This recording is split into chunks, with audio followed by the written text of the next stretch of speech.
शशिधर तिवारी जी। जी, राधे राधे से राधे राधे गुरुदेव। गुरुदेव, गीता में भगवान ने निष्काम भक्ति को श्रेष्ठ बताया है। हम ग्रस्त हैं, संसारिक हैं, तो क्या भगवान से संसारिक वस्तु पदार्थों को मांगना गलत है? गीता में ही भगवान ने 4 प्रकार के भक्त बताए हैं। आर्त, अर्थार्थी, जिज्ञासु और ज्ञानी। और चारों को अपना भक्त कहा है, चारों को उदार कहा है, ज्ञानी को अपनी आत्मा कहा है। तो हम प्रभु से ही केवल मांगे, बस ये अर्थ रखना है।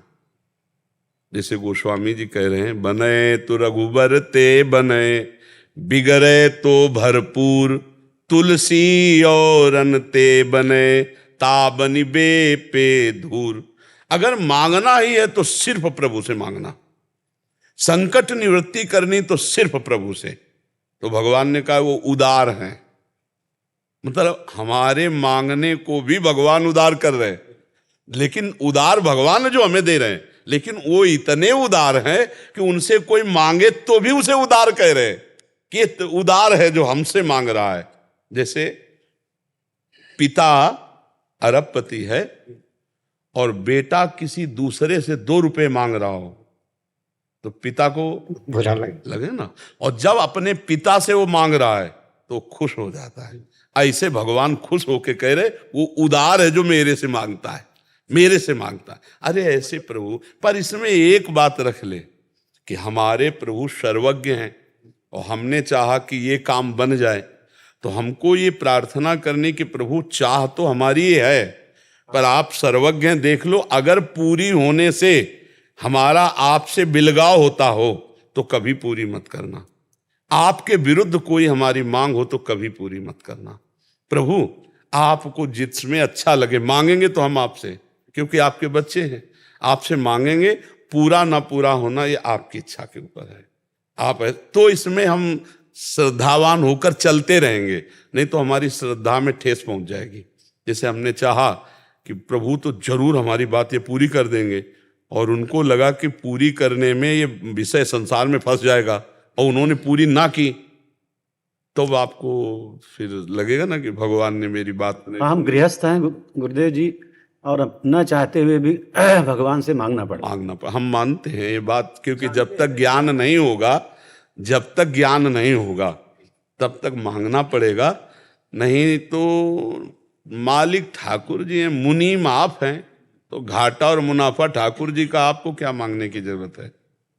बात देखो, नाथ सकल संपदा तुम्हारी, मैं सेवक समेत सुत नारी। तो भगवान गीता जी में कहते हैं तुम केवल मेरा अनन्य चिंतन करो, योगक्षेम का वहन मैं करूंगा। तो विश्वास कर लो, मांगने की जरूरत क्या है। अनन्यस चिंतयन्तु माम ये जनाः परिपासते, तेषां नित्याभियुक्तानां योगक्षेमं वहाम्यहम्। तो हमें विश्वास नहीं हुआ ना वहाम्यहम् का, चलो हम मांगते हैं। प्रभु ने उसकी भी छूट दी, पर हम प्रभु को छूट दे दें। पूरी हो तो जय जय, और ना पूरी हो तो जय जय। आप मंगल भवन हो, जिसमें हमारा मंगल हो वही आप करेंगे। हम लाख बार मांगे तो भी आप अपने ही मन की करना। तो हम ऐसे अगर चलेंगे तो भगवत प्राप्ति भी हो जाएगी और हमारी कामनाएं शांत या पूर्ण हो जाएंगी। भगवान कामना पूर्ण जब नहीं करते तो उसको नष्ट कर देते हैं। वो कामना हमको फंसाने वाली होती है।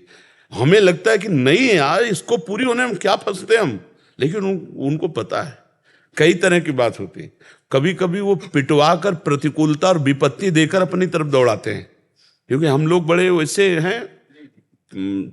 हाँ, मतलब हम तो देहाती भाषा में कहते हैं चिपकू स्वभाव। नहीं, छोटी छोटी विषयों में हम लोग चिपक जाते हैं कि बोले यार हम जिंदगी में इसके बिना नहीं रह सकते।